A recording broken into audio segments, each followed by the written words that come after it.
ল'ৰাজনৰ মানে ট্ৰেইনতে কিবা এটা হেৰি লাগি পিনি তেতিয়া মানে ৰাজস্থানত মাৰপিট কৰিলে ল'ৰাটো। মাৰপিট কৰি এতিয়া ল'ৰাটো তেতিয়া কৈছে ল'ৰাটো মোক যে মা মই ঘূৰি নাযাওঁ মোৰ মাথাই চাথাই মাৰি দিছে, মাথাত দুখ পাইছোঁ, ভৰিত দুখ পাইছোঁ, গাত মাৰি দিছে মোৰ এনেকৈ মই মা ঘূৰি নাযাওঁ। ল'ৰাটো ক'লৈ গৈ আছিলে বুলি ক'লে? ৰাজস্থান।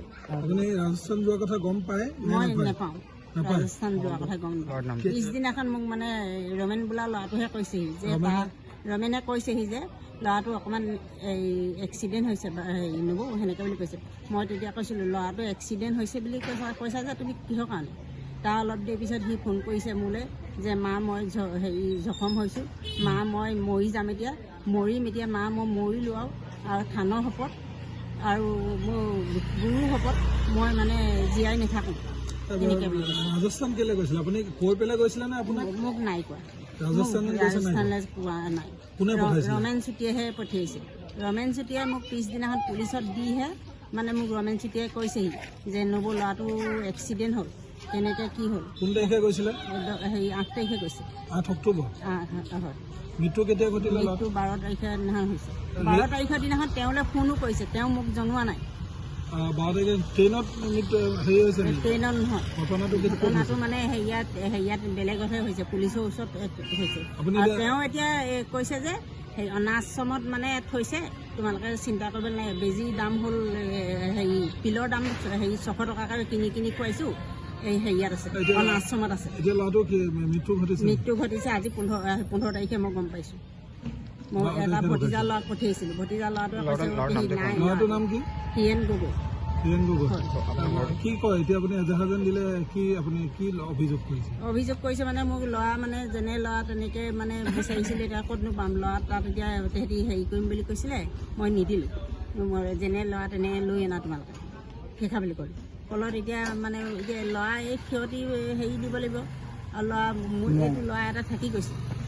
ল'ৰাটো স্বাভাৱিক মৃত্যু কাৰণে আপুনি বেলেগ কিবা সন্দেহ কৰিছে? স্বাভাৱিক মৃত্যু মানে ল'ৰাটোক মাৰিছে, মাৰপিট কৰিছে, মাৰ্ডাৰ কৰিছে। আৰু মাৰ্ডাৰ কৰিছে আৰু সেই ল'ৰাটো মোক কৈছে মা মৰিলোঁ সেনেকৈও কৈছে। ৰাজস্থান যেন গৈছিলে আপোনাক কৈ যোৱা নাই? নাই যোৱা। কোনে পঠাইছিলে? ৰমেন চুতীয়াৰ লগত কি পাতিছে কি নাপাতিছে মই সেইখিনি নাজানো। কোনে হত্যা কৰিলে বুলি ভাবিছে? এতিয়া হত্যা কৰিছে তাতে মানে গণেশ বুলি কয়, তেওঁ কিবা এটা হেৰি কৰিছে। ক'ৰ হয় গণেশ? গণেশ সেই হেৰিয়া জয়পুৰ। আপুনি ৰাজস্থান গৈছিলে, আপোনাক কৈ মেলি যোৱা নাই? নাই যোৱা। সি সেইখিনি মোক কোৱাই নাই। পিছদিনাখন ৰমেন চুতীয়াহে কৈছে যে আপোনাৰ ঘৰ ক'ত? মোৰ ঘৰ বান্ধুক খাটুৱা। পুনৰ বহিৰাজ্যত আমাৰ অসমৰ যুৱকক এক হত্যাকাণ্ডৰ ঘটনা পোহৰলৈ আহিছে। শিৱসাগৰ অঞ্চলৰ কাঠপৰাৰ হিৰেণ গগৈক 8 তাৰিখে ৰমেন চেতিয়াৰ তত্বাৱধানত গণেশ ৰাম নামৰ এজন ব্যক্তিৰ লগত জয়পুৰলৈ কিবা কামৰ সূত্ৰে গৈছিলে পৰিয়ালৰ অভিযোগ মৰ্মে। কথা হ'ল 8 তাৰিখে যোৱা ব্যক্তিজনক হিৰেণ গগৈ 10 তাৰিখে মাতি লৈ ফোন মাৰিলে যে মোক মাৰি পেলাব আৰু মই ঘৰ ঘূৰি নাযাওঁ, আৰু নিজৰ পুত্ৰ সন্তানৰ কথা পাতিলে যে মই আৰু ঘূৰি যাব নোৱাৰো, আইতাক চাবি। এক মৰ্মান্তিক ঘটনা। তাৰ পিছৰ পৰ্যায়ত যিগৰাকী ৰমেন চেতিয়াই জয়পুৰলৈ যিজন মানুহৰ লগত পঠিয়াইছিলে, তেওঁ মাতৃয়ে যোগাযোগ কৰাত তেওঁ ক'লে সকলো ঠিকে আছে, অলপ দৰৱ দিয়া হৈছে, কিবা কিবি কাম তেনেকুৱা কৈ থৈ দিলে। আজি আচৰিত কথা, তেওঁৰ ভতিজাকে যেতিয়া তাত গ'ল জয়পুৰত, তাত গৈহে গম পাইছে যে 12 তাৰিখে তেওঁৰ মৃত্যু হৈ গ'ল। 12 তাৰিখে মৃত্যু হৈ গ'ল। আৰু আজি কালিলৈকে, যোৱাকালি অৰ্থাৎ 14 তাৰিখলৈকে ৰমেন চেতিয়াই কল্পনা গগৈ যিগৰাকী মাতৃ, তেওঁৰ ঘৰলৈ আহি পেলাই পিতেকজন ঠিকে আছে বুলি কৈ আছে, আৰু কৈ আছে সোনকালে তোমালোকে দেৱালীৰ আগত লোৱা, নহ'লে তাক জেললৈ পঠিয়াই দিব।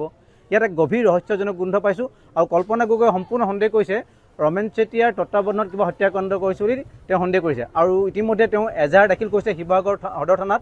সেইকাৰণে আমি শিৱসাগৰ আৰক্ষী প্ৰশাসনক অনুৰোধ জনাইছোঁ, এই ঘটনাটো যদি সঁচাকৈ হত্যাকাণ্ড হয় তেতিয়াহ'লে দোষীক কঠোৰকৈ কঠোৰ শাস্তি প্ৰদান কৰিব।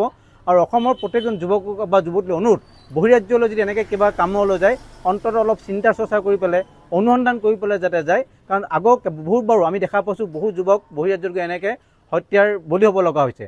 আৰু ৰমেন চেতিয়া যিজন ব্যক্তিয়ে হত্যাৰ আৰু এটা মানে সন্দেহ হৈছে, যিহেতু তেওঁ কৈছে, যেতিয়া মাকে তেওঁক ক'লে যে মই তোমাৰ ওপৰত এজাহাৰ দিম, তেতিয়া তেওঁ ক'লে থানাৰ পুলিচ তেওঁৰ চিনাকি, তেওঁ ইতিমধ্যে উকিল ধৰি ৰাখিছে।